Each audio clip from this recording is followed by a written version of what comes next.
ایک لمحہ تمہیں ایسا بھی میسر ہونا چاہیے اپنے اوقات زندگی میں جس میں تمہارے اور تمہارے رب کے درمیان کوئی بھی نہ ہو۔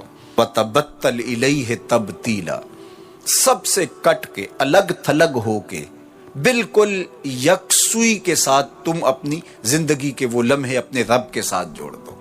جس طرح ایک روایت میں فرمایا لی مع اللہ وقت لا یسعنی فیہ نبی مرسل ولا ملک مقرب، میرا اور میرے رب کا معاملہ کبھی ایسا ہوتا ہے درمیان میں نہ کوئی فرشتہ ہوتا ہے نہ کوئی رسول اور پیغمبر ہوتا ہے، وہاں میرا اور میرے رب کا ہی معاملہ ہوتا ہے۔ تو یہ یکسوئی کے لمحات ہیں، تو ہمیں بھی حضور علیہ الصلوۃ والسلام کے سینے سے نور لے کے اپنی زندگی میں کچھ ایسے اوقات مقرر کرنے چاہیے، اور وہ بہترین وقت میرے رب نے خود بیان فرمایا ناشیۃ اللیل ہے، وہ سحری کا وقت ہے، وہ رات کے لمحے ہیں، وہ پچھلے پہر کی مبارک گھڑیاں ہیں جب رحمتیں چھم چھم اتر رہی ہوتی ہیں اور اللہ کی رحمتیں بندے کا استقبال کر رہی ہوتی ہیں۔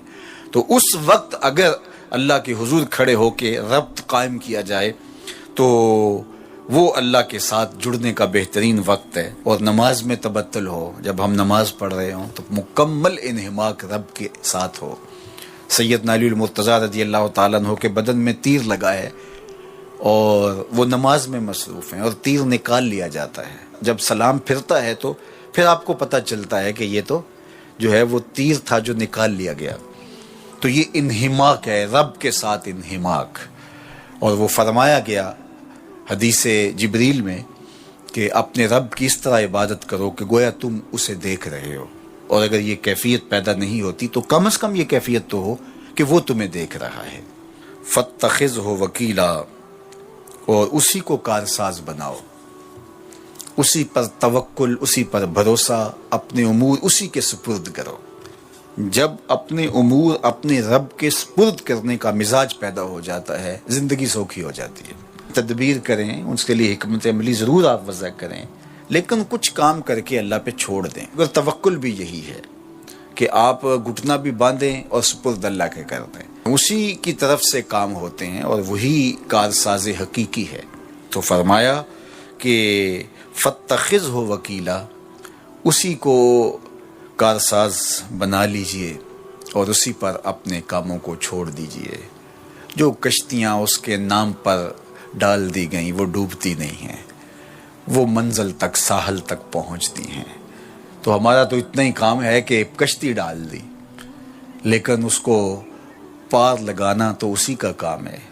تو اسی لیے ہم سواری پر بیٹھتے ہوئے کہتے ہیں کہ مالک اس کو مسخر تو نے ہی کیا ہے ہمارے لیے، ہمارے میں طاقت تو نہیں تھی کہ اس کو مسخر کر سکتے۔ تو یہ اس کے کرم سے ہوتا ہے، تو وہ اگر چاہے تو کوئی مشکل نہیں ہوتی۔ تو اس لیے اپنے کاموں کا کارساز اسی کو بنایا جائے۔ ایک بزرگ تھے، وہ دریا کنارے وضو کر رہے تھے۔ ایک بچھو تھا جو ایک لکڑی پر تیرتا ہوا، کبھی پانی کے ہچکولوں سے وہ ڈوبتا بھی اور کبھی لکڑی کو تھام لیتا، یوں پانی کے بہاؤ پہ جا رہا تھا۔ تو ان بزرگوں نے دیکھا تو ہاتھ ڈال کر کے اس کو نکالنا چاہا، تو اس نے اپنی فطرت کے مطابق ان کے ہاتھ پہ ڈنگ مار دیا۔ درد کی شدت سے ہاتھ جھٹکا تو وہ گر گیا، تو پھر ڈوبنے لگا تو پھر پکڑا اور پھر اس نے ڈنگ لگا دیا۔ 7 مرتبہ اس نے ڈنگ مارا، اور آپ اس کو نکال کے 8ویں مرتبہ باہر نکالنے کی کوشش کر رہے ہیں۔ تو مرید نے کہا جو پاس بیٹھا تھا، حضرت یہ بار بار آپ کو ڈنگ مارتا ہے اور آپ اس کو نکالنے کے لیے کوشاں ہیں۔ فرمایا وہ اپنی بری فطرت سے باز نہیں آتا، میں اپنی اچھی عادت سے باز کیسے آ جاؤں؟ تو لوگوں کے ساتھ رویہ اچھا رکھے، وہ جو بھی رویہ رکھے۔ ہم کہتے ہیں کوئی اینٹ اٹھائے گا تو ہم آگے سے پتھر اٹھائیں گے، تو یہ کیا کمال ہوا؟ لوگ کہتے ہیں تم 1 قدم پیچھے ہٹو گے میں 10 قدم پیچھے ہٹوں گا، تو یہ کیا کمال ہوا؟ تم کہو میاں تم جتنے مرضی قدم پیچھے ہٹو، میں بھاگ کے تمہارا دامن پکڑ لوں گا، تمہیں جانے نہیں دوں گا، ایک دن تجھ کو بھی جیت لوں گا محبت کے زور پہ۔ ہم کہتے ہیں کہ فلاں میرے ساتھ اچھا سلوک کرتا ہے تو میں بھی اچھا کرتا ہوں، فلاں کا سلوک میرے ساتھ اچھا نہیں ہے تو ٹھیک ہے، جس طرح وہ چلتا ہے میں بھی اسی طرح چل رہا ہوں۔ یہ تو پھر برابری ہوئی۔ اگر کوئی برائی کے ساتھ معاملت کرتا ہے تو آپ بھی اس کے ساتھ ایسے ہی کرتے ہیں، تو برائی میں برابر ہے۔ اور اگر آپ کے ساتھ کوئی اچھا سلوک کرتا ہے تو آپ بھی اس کے مقابلے میں اچھا کرتے ہیں، تو پھر بھی آپ برابر ہیں، لیکن اچھائی میں برابر ہے۔